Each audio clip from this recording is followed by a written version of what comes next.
Un jour, quelqu'un de grande notoriété de mon pays disait qu'il n'y avait pas de différence entre la musique du monde et la musique chrétienne.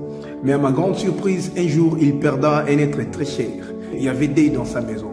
Au lieu de mettre la musique qu'il faisait dans le monde, il préfère mettre la musique chrétienne. Alors, je me suis demandé, lui qui est le plus talentueux, lui qui fait des hits, lui qui a des chansons qui font des millions de vues sur Internet, pourquoi ne pas mettre ses propres chansons qu'il faisait dans le monde, mais il préfère mettre la musique chrétienne pour les consoler? D'autant plus qu'il disait qu'il n'y avait pas de différence entre la musique du monde et la musique chrétienne. Je comprends par là que l'homme a tendance à penser à Dieu que dans les moments difficiles.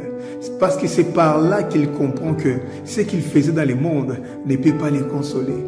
C'est quand il se retrouve sur un lit d'hôpital, les médecins lui disent que tu as une maladie incurable, qu'il va commencer à écouter chaque jour les prédications et mettre la musique chrétienne. C'est quand il est éprouvé qu'il pensera à mettre la musique chrétienne pour que ça puisse les consoler. Mais les jours de la fête, il va chercher la musique de l'autre côté. Même si tu refuses de l'accepter aujourd'hui, laisse-moi te dire, Dieu est capable de créer des circonstances bizarres dans ta maison pour que tu comprennes que c'est lui le suprême.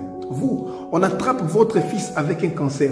Vous allez mettre la musique du monde pour célébrer, pour danser. Non, vous allez commencer à dormir et à vous réveiller avec la musique chrétienne. Mais chez nous, ce n'est pas le cas. Parce que chez nous, que je sois malade, je célèbre Jésus.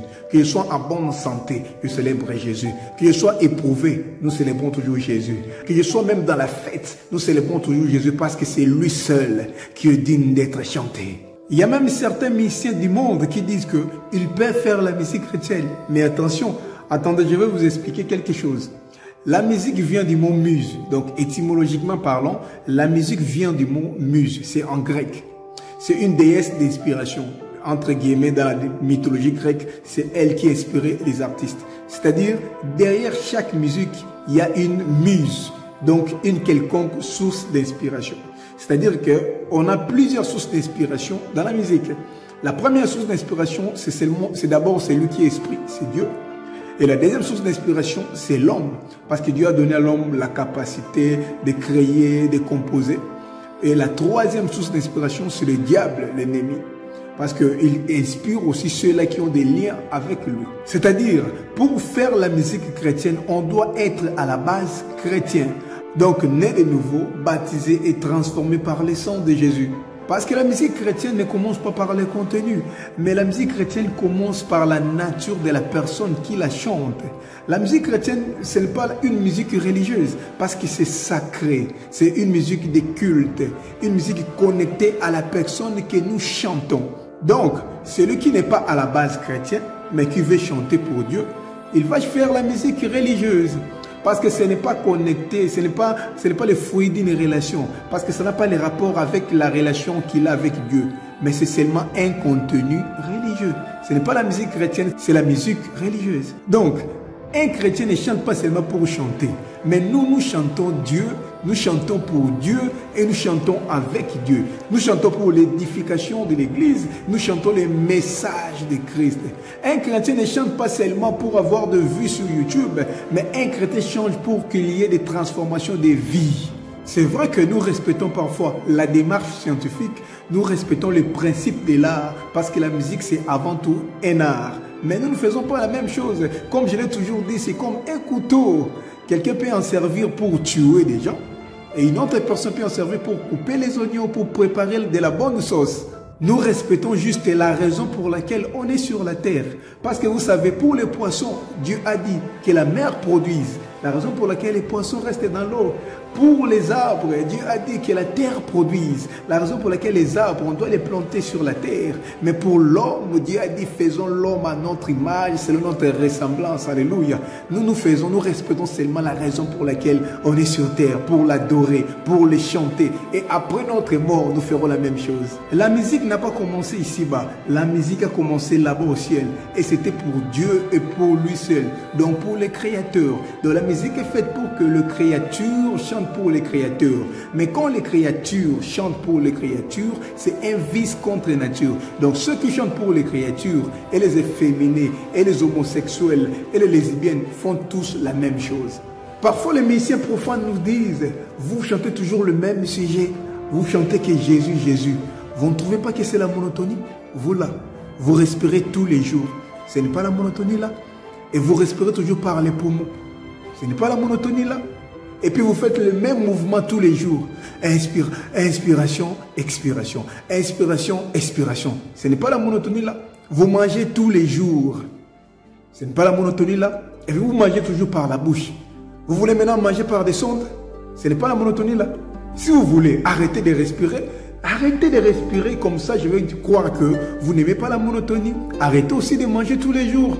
Comme ça, nous allons accepter que c'est vrai vraiment, vous n'aimez pas la monotonie. Et puis vous chantez beaucoup de sujets, mais ça change quoi? C'est pour le monde, ça ne transforme pas des vies. Mais chez nous, nous chantons seulement Jésus, mais des vies changent.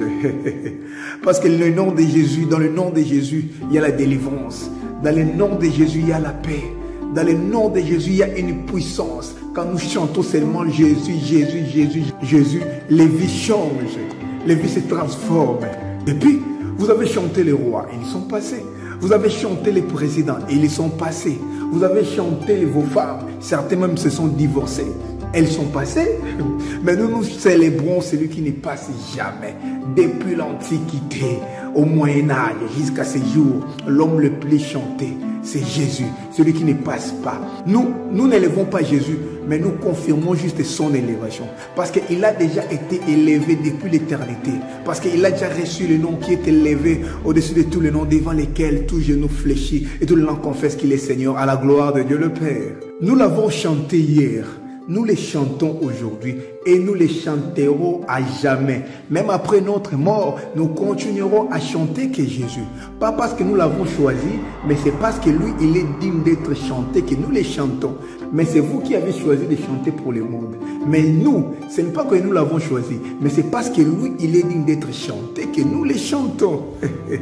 Donc, malgré que nous utilisons le même studio, malgré que nous utilisons le même instrument, malgré que parfois nous utilisons le même ingénieur, mais on n'est pas tous les mêmes. Le piment et la tomate portent le même varèse, mais ils ne jouent pas dans une même équipe. Nous sommes de l'équipe de Jésus. Donc les Jésusiens, si vous voulez, nous avons signé un contrat à vie. Et chez nous, il n'y a pas de transfert. Et ce que nous aimons avec notre Seigneur, lui-même, il est notre coach. Il ne se limite pas seulement pour nous coacher, mais lui-même il descend aussi sur le terrain pour jouer en nous. Alléluia. Il nous dit, nous sommes plus que vainqueurs parce qu'il nous a aimés. Il nous dit, nous ne combattons pas pour la victoire, mais nous combattons déjà dans la victoire. Parce que lui-même, il a déjà vaincu. Et il a fait de nous des victorieux. Mon frère, ma soeur, Jésus t'aime. C'est toi parfois qui penses à lui que dans les moments difficiles, que quand tu es accablé, que quand tu es confronté à des problèmes auxquels tu n'as pas de solution, que tu penses à lui. Mais Jésus pense à toi tous les jours. Il te cherche. Il veut de toi. Si tu regardes cette vidéo, n'endurcis pas ton cœur. Dieu parle tantôt d'une manière, tantôt d'une autre.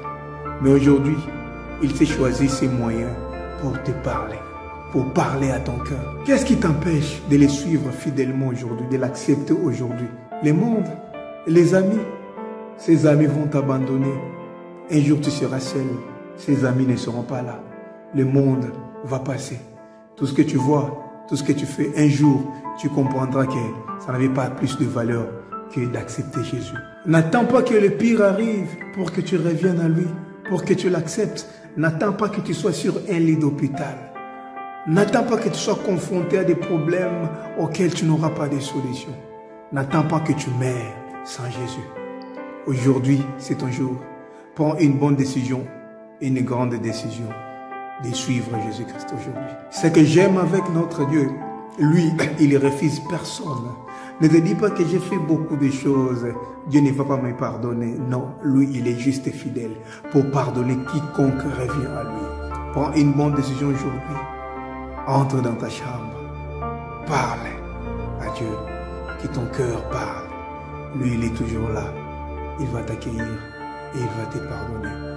C'était bien votre frère, Béni Massieto, sublime espoir. Laisse que mon Dieu puisse vous bénir et on se voit à la prochaine.